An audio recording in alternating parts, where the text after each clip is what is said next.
Good evening viewers, you're watching Millennium Star Show, and today we have a special guest with us, and this is a person, his name is Don D.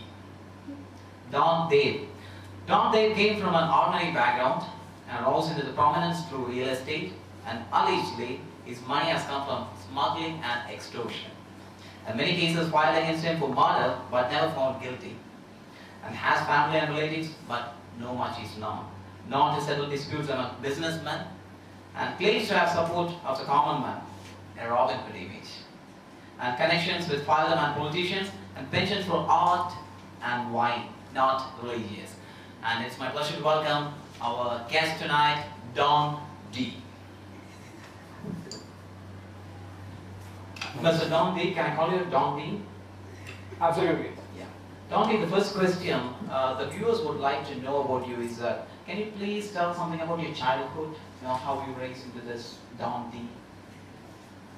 I had a very normal childhood, just like you and probably everybody else. It wasn't any different.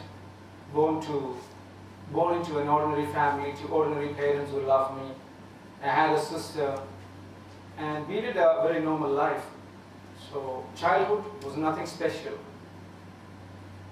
So you mean to say that you were an ordinary child in the beginning, and then you rose into this Don D?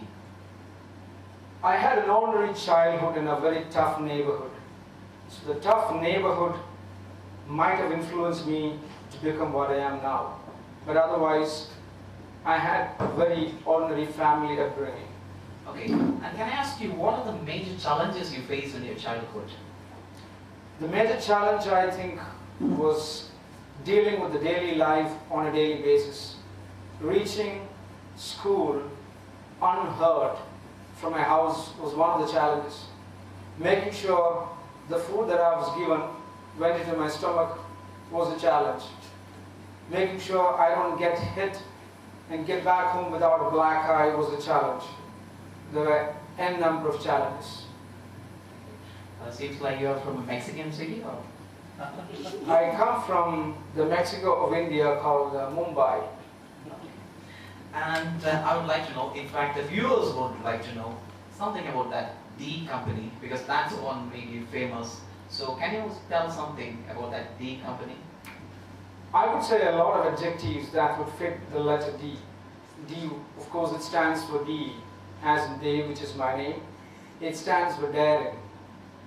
It stands for dandy. Stands for dashing. Well, if you insist. So if you can think of any such word which means the same.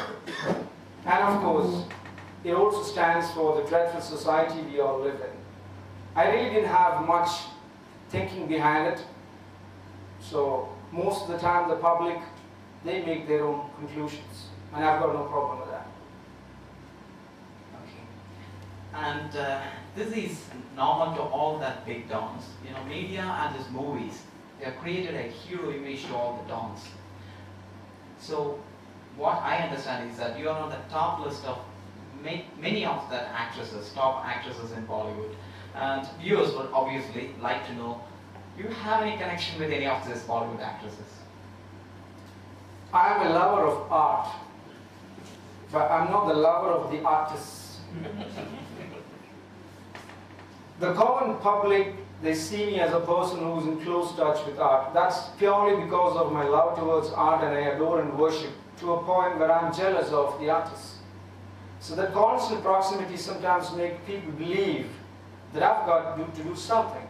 But all my such relations are strictly on a professional level, and art, I believe, is for art's sake, and never had any instance when anyone with whom I have interacted with in terms of art has ever told me that they love me, apart from the way anybody else would tell me that same word. So such accusations, all I have to say is, well, that would always be there. But I know what they've been doing. I know that I would never will have to face a consequence based on these sort of allegations. Okay.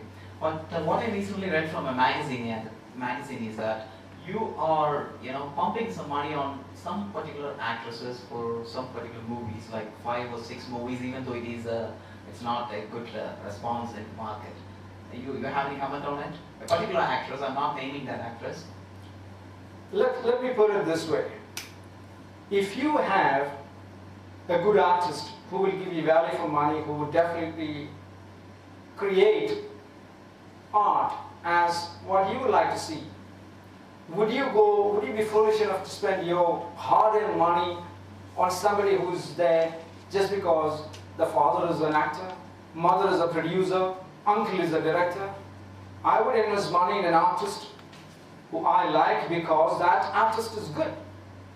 And if you have seen me investing constantly in one artist, it's because now the artist is a good looker, it's because the artist knows his or her own business.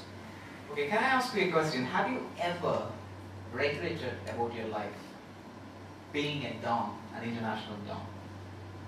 I would like to rephrase that. I wouldn't call it regret. I would call it disappointment. But I think that's just human tendency. We all have disappointments, and I've had a lot of disappointments in my life. But if you lead a life full of disappointments, you don't call it life anymore.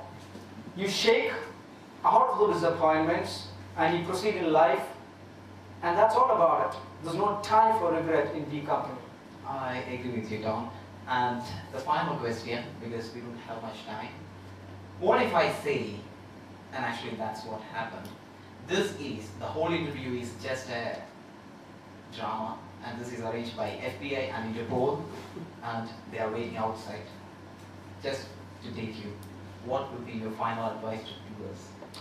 Just like I said, I've got no regrets about yesterday. I've got no botherations about tomorrow. I live in the present. If tomorrow, if the FBI is going to get smarter, let it be. The D company shall survive. Thank you so much, Don D. Viewers, keep it in mind. Understanding Don D is not difficult, but impossible. Stay in touch.